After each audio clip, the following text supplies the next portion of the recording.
श्री कृष्ण का प्रेम केवल मानवीय संबंधों तक सीमित नहीं था, बल्कि यह समस्त सृष्टि और जीवों के प्रति असीम करुणा का प्रतीक था। उनका प्रेम केवल व्यक्ति विशेष तक नहीं, बल्कि हर जीव के कल्याण के लिए था। यही कारण था कि वे अपने मित्र सुदामा के प्रेम और भक्ति को पहचानते हुए राजमहलों का वैभव त्याग कर उन्हें गले लगाते हैं। सुदामा जब अपनी निर्धनता की स्थिति में द्वारका आए, तो श्री कृष्ण ने न केवल उन्हें प्रेमपूर्वक अपनाया, बल्कि उनकी निर्धनता भी समाप्त कर दी। यह दर्शाता है कि उनका प्रेम सच्चा और निस्वार्थ था, जो किसी की सामाजिक स्थिति या धन संपत्ति पर निर्भर नहीं करता था। महाभारत में भी श्री कृष्ण ने प्रेम और कर्तव्य का अद्भुत संतुलन दिखाया। उन्होंने अर्जुन को मोह से मुक्त किया, क्योंकि वे जानते थे कि सच्चा प्रेम केवल भावनाओं में बहना नहीं, बल्कि सही दिशा दिखाना होता है। जब अर्जुन युद्ध करने से पीछे हटे, तो श्री कृष्ण ने उन्हें गीता का ज्ञान दिया, जिससे उन्हें धर्म और कर्तव्य की राह पर आगे बढ़ने की प्रेरणा मिली। राधा के प्रति उनका प्रेम आत्मिक और अनंत था। भले ही उन्होंने उनसे विवाह नहीं किया, लेकिन उनका प्रेम संसार के लिए भक्ति और समर्पण का सर्वोच्च उदाहरण बन गया। यह प्रेम सांसारिक बंधनों से परे था, जो केवल आत्माओं का मिलन था। इसीलिए आज भी जब प्रेम की बात होती है, तो राधा कृष्ण का नाम सबसे पहले लिया जाता है। श्री कृष्ण ने यह सिद्ध किया कि प्रेम केवल पाने का नाम नहीं, बल्कि त्याग, निष्ठा और समर्पण का नाम है। उन्होंने दिखाया कि प्रेम सच्चा तभी होता है जब उसमें अहंकार, स्वार्थ और लोभ का कोई स्थान न हो। उनका संपूर्ण जीवन प्रेम की सबसे सुंदर परिभाषा है, जो युगों युगों तक लोगों को प्रेरित करता रहेगा। श्री कृष्ण सच्चे प्रेमी थे क्योंकि उनका प्रेम निस्वार्थ, पवित्र और सबके कल्याण के लिए था। उन्होंने राधा से जो प्रेम किया, वह आत्मा का प्रेम था, जो किसी बंधन या स्वार्थ से परे था। उनकी बांसुरी की धुन प्रेम का प्रतीक थी, जो हर जीव के हृदय को प्रेम से भर देती थी। द्रौपदी के चीरहरण के समय उन्होंने अपनी भक्त की लाज बचाई, जिससे यह सिद्ध होता है कि उनका प्रेम केवल किसी एक के लिए नहीं, बल्कि हर उस व्यक्ति के लिए था जो उन पर विश्वास करता था। उनकी रुक्मिणी के प्रति भक्ति भी सच्चे प्रेम का उदाहरण थी, जब उन्होंने उसे कष्टों से मुक्त किया और विवाह किया। गोपियों के प्रति उनका प्रेम भी अनोखा था, जिसमें भक्ति, समर्पण और दिव्यता थी। वे उनके साथ नृत्य करते, उनके साथ खेलते, लेकिन उनका प्रेम आत्मिक था, शारीरिक नहीं। उन्होंने प्रेम को संसार में केवल एक आकर्षण नहीं, बल्कि ईश्वर से जुड़ने का माध्यम बताया। श्री कृष्ण ने प्रेम को एक नई परिभाषा दी, जिसमें त्याग, करुणा और सच्ची निष्ठा थी। उनका जीवन दर्शाता है कि प्रेम केवल पाने का नाम नहीं, बल्कि देने का, समर्पण का और आत्मा के मिलन का नाम है। श्री कृष्ण का प्रेम केवल एक व्यक्ति तक सीमित नहीं था, बल्कि समस्त सृष्टि के प्रति उनका प्रेम अद्वितीय था। उनका प्रत्येक कार्य प्रेम, करुणा और भक्ति से भरा हुआ था। गीता में अर्जुन को दिए गए उपदेश भी प्रेम का ही प्रतीक थे, क्योंकि उन्होंने अर्जुन को केवल धर्म की राह दिखाने के लिए नहीं, बल्कि उसके कल्याण के लिए ज्ञान दिया। उन्होंने माता यशोदा के प्रति वात्सल्य प्रेम दिखाया, जहां एक ओर वे सर्वशक्तिमान ईश्वर थे, तो दूसरी ओर उन्होंने एक नटखट बालक के रूप में अपनी माता को अपने प्रेम से मोह लिया। नंद बाबा के प्रति उनका प्रेम पुत्र धर्म से परिपूर्ण था, जिसमें वे अपनी लीलाओं से सभी को आनंदित करते थे। गोपियों के साथ उनका रास केवल नृत्य नहीं था, बल्कि आत्मा और परमात्मा के मिलन का एक दिव्य रूप था। वे अपने हर भक्त के साथ उसी प्रकार जुड़े थे, जिस प्रकार कोई सच्चा प्रेमी अपने प्रिय से जुड़ा होता है। उनकी बांसुरी की धुन केवल संगीत नहीं थी, बल्कि प्रेम का आह्वान थी, जिससे हर जीव उनके प्रेम में डूब जाता था। रुक्मिणी और सत्यभामा के प्रति उनका प्रेम भी विभिन्न रूपों में प्रकट हुआ। रुक्मिणी से उनका प्रेम त्याग और निष्ठा का प्रतीक था, तो सत्यभामा के साथ उनका प्रेम जीवन के संतुलन को दर्शाता था। मीरा जैसी भक्तों ने भी उनके प्रेम को अनुभव किया और अपना जीवन उन्हें समर्पित कर दिया। श्री कृष्ण ने यह सिद्ध किया कि प्रेम केवल भौतिक आकर्षण नहीं, बल्कि आत्मिक मिलन है। उनका प्रेम दिव्य था, जिसमें किसी प्रकार का लोभ, स्वार्थ या अहंकार नहीं था। यही कारण है कि वे आज भी प्रेम के सच्चे प्रतीक माने जाते हैं, और उनकी भक्ति करने वाले हर व्यक्ति को उनके प्रेम का अनुभव होता है। श्री कृष्ण का प्रेम केवल मानवीय संबंधों तक सीमित नहीं था, बल्कि यह समस्त सृष्टि और जीवों के प्रति असीम करुणा का प्रतीक था। उनका प्रेम केवल व्यक्ति विशेष तक नहीं, बल्कि हर जीव के कल्याण के लिए था। यही कारण था कि वे अपने मित्र सुदामा के प्रेम और भक्ति को पहचानते हुए राजमहलों का वैभव त्याग कर उन्हें गले लगाते हैं। सुदामा जब अपनी निर्धनता की स्थिति में द्वारका आए तो श्री कृष्ण ने न केवल उन्हें प्रेमपूर्वक अपनाया बल्कि उनकी निर्धनता भी समाप्त कर दी। यह दर्शाता है कि उनका प्रेम सच्चा और निस्वार्थ था, जो किसी की सामाजिक स्थिति या धन संपत्ति पर निर्भर नहीं करता था। महाभारत में भी श्री कृष्ण ने प्रेम और कर्तव्य का अद्भुत संतुलन दिखाया। उन्होंने अर्जुन को मोह से मुक्त किया, क्योंकि वे जानते थे कि सच्चा प्रेम केवल भावनाओं में बहना नहीं, बल्कि सही दिशा दिखाना होता है। जब अर्जुन युद्ध करने से पीछे हटे, तो श्री कृष्ण ने उन्हें गीता का ज्ञान दिया, जिससे उन्हें धर्म और कर्तव्य की राह पर आगे बढ़ने की प्रेरणा मिली। राधा के प्रति उनका प्रेम आत्मिक और अनंत था। भले ही उन्होंने उनसे विवाह नहीं किया, लेकिन उनका प्रेम संसार के लिए भक्ति और समर्पण का सर्वोच्च उदाहरण बन गया। यह प्रेम सांसारिक बंधनों से परे था, जो केवल आत्माओं का मिलन था। इसीलिए आज भी जब प्रेम की बात होती है, तो राधा कृष्ण का नाम सबसे पहले लिया जाता है। श्री कृष्ण ने यह सिद्ध किया कि प्रेम केवल पाने का नाम नहीं, बल्कि त्याग, निष्ठा और समर्पण का नाम है। उन्होंने दिखाया कि प्रेम सच्चा तभी होता है जब उसमें अहंकार, स्वार्थ और लोभ का कोई स्थान न हो। उनका संपूर्ण जीवन प्रेम की सबसे सुंदर परिभाषा है, जो युगों युगों तक लोगों को प्रेरित करता रहेगा।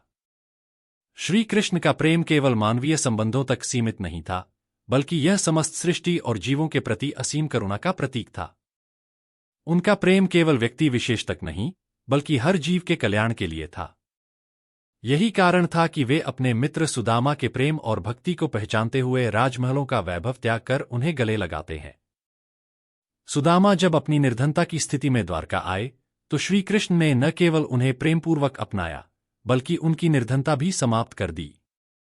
यह दर्शाता है कि उनका प्रेम सच्चा और निस्वार्थ था, जो किसी की सामाजिक स्थिति या धन संपत्ति पर निर्भर नहीं करता था। महाभारत में भी श्री कृष्ण ने प्रेम और कर्तव्य का अद्भुत संतुलन दिखाया। उन्होंने अर्जुन को मोह से मुक्त किया, क्योंकि वे जानते थे कि सच्चा प्रेम केवल भावनाओं में बहना नहीं, जिससे उन्हें धर्म और कर्तव्य की राह पर आगे बढ़ने की प्रेरणा मिली। राधा के प्रति उनका प्रेम आत्मिक और अनंत था। भले ही उन्होंने उनसे विवाह नहीं किया, लेकिन उनका प्रेम संसार के लिए भक्ति और समर्पण का सर्वोच्च उदाहरण बन गया। यह प्रेम सांसारिक बंधनों से परे था, जो केवल आत्माओं का मिलन था। इसीलिए आज भी जब प्रेम की बात होती है, तो राधा कृष्ण का नाम सबसे पहले लिया जाता है। ईश्वर की शरण में रहने का अर्थ है कि हम अपने जीवन को ईश्वर के प्रति समर्पित कर दें, उनके मार्गदर्शन और कृपा का अनुभव करें। जब हम ईश्वर की शरण में होते हैं, तो हमें सच्ची शांति, संतोष और आंतरिक शक्ति मिलती है। इस शरण में हम अपनी आत्मा को शुद्ध करते हैं और अपने कर्मों को सही दिशा में ले जाते हैं। यह शरण हमें अपने जीवन के दुखों और संघर्षों को पार करने की क्षमता देती है। ईश्वर की शरण में रहने से न केवल मानसिक शांति मिलती है, बल्कि जीवन में एक गहरी समझ और उद्देश्य की भावना भी उत्पन्न होती है। ईश्वर की शरण में रहने से हमें आंतरिक शांति मिलती है, क्योंकि हम जीवन के संघर्षों और कठिनाइयों को उनके ऊपर छोड़ देते हैं। जब हम ईश्वर की शरण में जाते हैं, तो हम अपनी संकोच और डर को छोड़कर पूरी तरह से उनके प्रति विश्वास और समर्पण दिखाते हैं। इस प्रक्रिया में हमें यह एहसास होता है कि हम अकेले नहीं हैं और हमें ईश्वर की कृपा हमेशा हमारे साथ है। ईश्वर की शरण का मतलब सिर्फ प्रार्थना करना नहीं है, बल्कि इसका मतलब है अपनी जीवन की हर क्रिया और निर्णय में ईश्वर की उपस्थिति को महसूस करना। जब हम अपने कार्यों में सच्चाई और अच्छाई का पालन करते हैं, तो यह भी ईश्वर की शरण में रहने का एक तरीका है। इसके अलावा हम अपने विचारों और भावनाओं को शुद्ध करने की कोशिश करते हैं, ताकि हम सच्चे दिल से ईश्वर के करीब जा सकें। यह शरण हमें अपने जीवन के उद्देश्य को समझने और ईश्वर के मार्ग पर चलने का बल देती है। जब हम ईश्वर के साथ जुड़ते हैं, तो हम अपने आत्मा के वास्तविक स्वरूप को पहचानने की ओर एक कदम बढ़ते हैं। ईश्वर की शरण में रहने से जीवन में एक गहरी संतुष्टि और धैर्य आता है। हम अपने जीवन के उतार चढ़ावों में भी शांत रहते हैं, क्योंकि हमें विश्वास होता है कि ईश्वर हमारे साथ हैं और वे हमारी भलाई के लिए मार्गदर्शन कर रहे हैं। जब हम ईश्वर की शरण में होते हैं, तो हम अपने अहंकार को कम करते हैं और सच्चे आत्मसंस्कार की दिशा में बढ़ते हैं। शरण में रहना हमें अपने जीवन के उद्देश्य और लक्ष्यों की सही पहचान दिलाता है। यह हमारे अंदर एक शक्ति उत्पन्न करता है जो हमें बाहरी कठिनाइयों के बावजूद अपनी आंतरिक शांति बनाए रखने में मदद करती है। जब हम ईश्वर के प्रति पूरी तरह से समर्पित होते हैं तो हमारे मन में नकारात्मक विचारों और भावनाओं का प्रवेश कम हो जाता है और हम अधिक सकारात्मक दृष्टिकोण से जीवन की ओर देख पाते हैं। इस शरण में रहने से हमें न केवल आध्यात्मिक बल मिलता है, बल्कि यह हमारे रिश्तों और सामाजिक जीवन को भी बेहतर बनाता है। जब हम सच्चे हृदय से ईश्वर की शरण में रहते हैं तो हमारी हर क्रिया प्रेम और सेवा के रूप में परिलक्षित होती है, जो हमारे जीवन को और भी अधिक समृद्ध और संतुलित बनाती है। ईश्वर की शरण में रहने से एक और महत्वपूर्ण लाभ है, वह है हमारी आत्मिक उन्नति। जब हम ईश्वर के चरणों में समर्पित होते हैं तो हम न केवल अपने व्यक्तिगत जीवन को बेहतर बनाते हैं, बल्कि समाज और दुनिया के प्रति अपनी जिम्मेदारी भी समझने लगते हैं। इस शरण में रहने का मतलब है अपने हर कर्म को निष्कलंक उद्देश्य और निस्वार्थ भाव से करना। जब हम अपनी इच्छाओं और सांसारिक मोह से मुक्त होते हैं तो हम ईश्वर के प्रति अपने प्रेम को सत्य और सेवा के रूप में व्यक्त करते हैं। इस प्रक्रिया में हमें सच्ची खुशी और संतोष प्राप्त होता है जो बाहरी चीजों से नहीं मिल सकता। शरण में रहना हमें यह समझने में मदद करता है कि जीवन का वास्तविक उद्देश्य केवल भौतिक सुख प्राप्ति नहीं है, बल्कि आत्मा का शुद्धिकरण और परमात्मा से एकाकार होना है। ईश्वर की शरण में रहने से न केवल हमारे भीतर शांति का संचार होता है, बल्कि यह हमारे आसपास के लोगों के जीवन में भी सकारात्मक परिवर्तन लाता है। हम एक दूसरे से सहानुभूति और समझ के साथ पेश आते हैं, जिससे हमारे रिश्ते मजबूत होते हैं और समाज में भाईचारे और प्रेम की भावना फैलती है। ईश्वर की शरण में रहना न केवल एक आध्यात्मिक यात्रा है, बल्कि यह एक मानसिक और शारीरिक भी होता है। जब हम ईश्वर के प्रति पूर्ण विश्वास और समर्पण के साथ शरण में रहते हैं तो हमारे मन और शरीर पर एक गहरा प्रभाव पड़ता है। यह हमारे मानसिक तनाव और चिंता को कम करने में मदद करता है, क्योंकि हम समझ जाते हैं कि ईश्वर के हाथों में हमारी सुरक्षा है। शरण में रहते हुए हम हर परिस्थिति को एक अवसर के रूप में देखते हैं, जहां हम अपने आत्मबोध को और गहरा कर सकते हैं। यह समझ हमें संतुलन और धैर्य सिखाती है, जिससे हम जीवन की समस्याओं से आसानी से निपट सकते हैं। अंततः ईश्वर की शरण में रहने से हम अपने जीवन को एक उच्च उद्देश्य की ओर निर्देशित करते हैं। हम अपने हर कर्म में ईश्वर का ध्यान रखते हैं और जीवन को एक साधना के रूप में स्वीकार करते हैं। इस शरण से हम न केवल अपनी आध्यात्मिक यात्रा में आगे बढ़ते हैं, बल्कि इस संसार में अच्छाई, प्रेम और शांति का प्रसार भी करते हैं। ईश्वर की शरण में रहना एक अद्वितीय अनुभव है, जिसमें हम अपनी आत्मा को ईश्वर से जोड़ते हैं और हर दिन अपनी आत्मा की शुद्धि की दिशा में प्रयास करते हैं। शरण में रहते हुए हम अपनी सीमाओं को पहचानते हैं और ईश्वर के अनंत आशीर्वाद और कृपा से स्वयं को मुक्त करने की कोशिश करते हैं।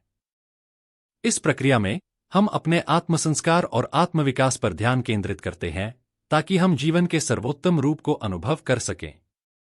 ईश्वर की शरण का एक और पहलू यह है कि यह हमें हमारी गलतियों और दोषों को स्वीकारने की ताकत देती है।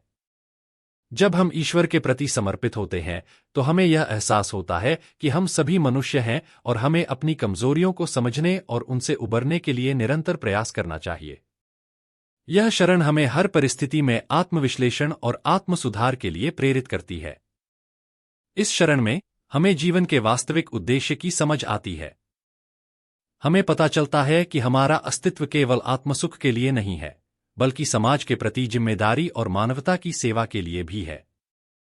इस शरण से हम न केवल अपनी आध्यात्मिक यात्रा को गहरा करते हैं, बल्कि अपने आसपास के लोगों के जीवन में भी सकारात्मक प्रभाव डालते हैं।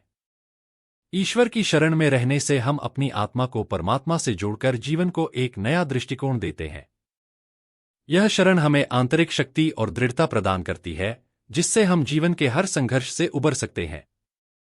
जब हम ईश्वर के मार्ग पर चलते हैं तो हमें अपनी गलतियों को स्वीकारने का साहस मिलता है और उन्हें सुधारने की दिशा में कदम बढ़ाते हैं।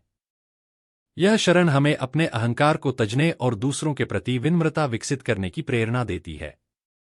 ईश्वर की शरण का दूसरा पहलू यह है कि यह हमें प्रेम, सहानुभूति और करुणा से भरा हुआ बनाती है।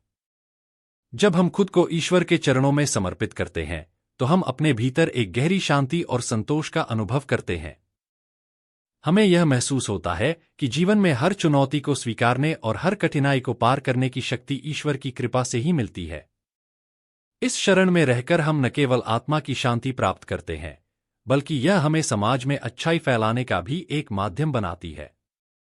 जब हम ईश्वर से प्रेरित होकर अपने कर्मों में सत्य, प्रेम और निस्वार्थता लाते हैं, तो हम अपने समाज और आसपास के लोगों की भलाई के लिए कार्य करते हैं।